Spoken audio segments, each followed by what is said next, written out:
எல்லோருக்கும் பணிவான வணக்கம்.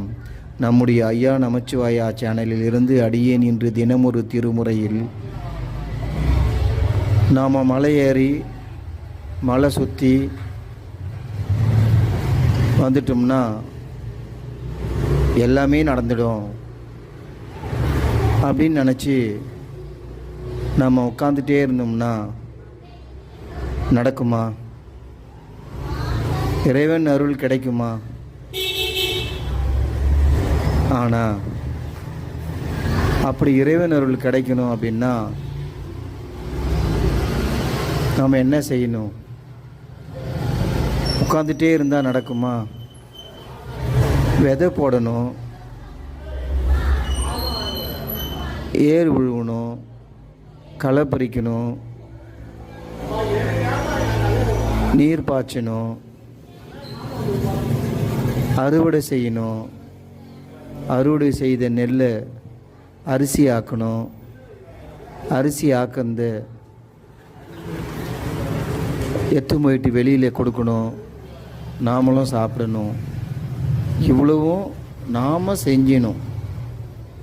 அப்போது நாம் செஞ்சாதான் நமக்கு எல்லாம் கிடைக்கும். அப்போ நீங்கள் கேட்கலாம், அப்போ எதுக்கு மலை சுற்றணும், ஏன் மலை ஏறணும்னு? ஏன் அப்படின்னா, நீங்கள் அறுவடை செய்யும்போதோ நீங்கள் விதைப்பதிலிருந்து அறுவடை செஞ்சு பயிர் ஆகிற வரைக்கும் உங்களை இறைவன் காக்கணும். அந்த காலகட்டங்களில் நீங்கள் உழைக்கிறதுக்கு இறைவன் உங்களை கை காலை நல்லா வச்சுருக்கணும், உடம்பு ஆரோக்கியமாக வச்சுருக்கணும். நாம் செய்த முன்வினைகள், போன ஜென்மத்து வினைகள், இந்த ஜென்மத்து பாவங்கள் எல்லாத்தையும் இறைவன் போக்கி நமக்கு எந்த நோயையும் எந்த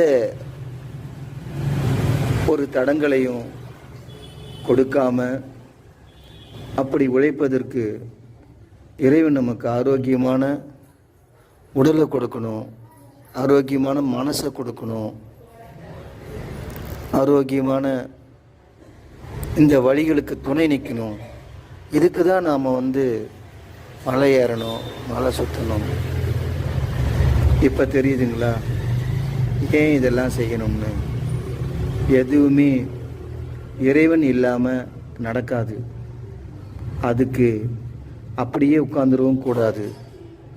நம்முடைய முயற்சிகளை நாம் நோக்கி போயிட்டே இருக்கணும்.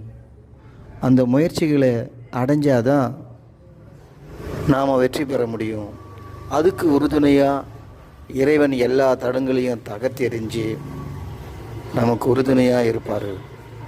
அதுக்கு இறைவன் நாமத்தை சொல்லணும், இறைவனை வணங்கணும், சதா இறைவன் நினைப்போடவே இருக்கணும். அப்படியே நாம் உழைச்சிக்கிட்டே இருக்கணும். அப்போ நம்ம ஆரோக்கியமாகவும் இருப்போம்,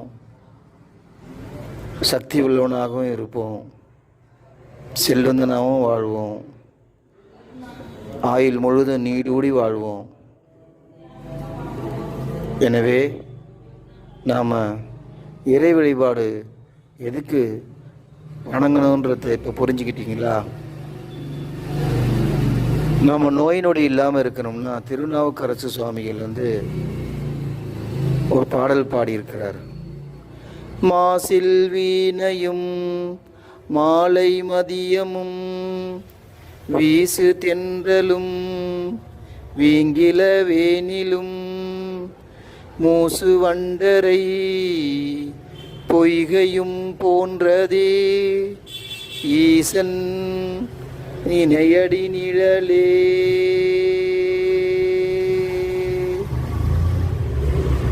ஈசனுடைய இணையடி நிழலில் நாம் இருக்கணும்.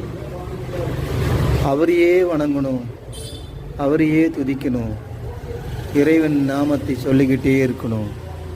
இந்த பாடலை பாடினீங்கன்னா நமக்கு இருந்த நோய் நொடிகள் எல்லாமே நம்ம விட்டு அகலும், தடங்கல்கள் அகலும், நல்ல வழி பிறக்கும்.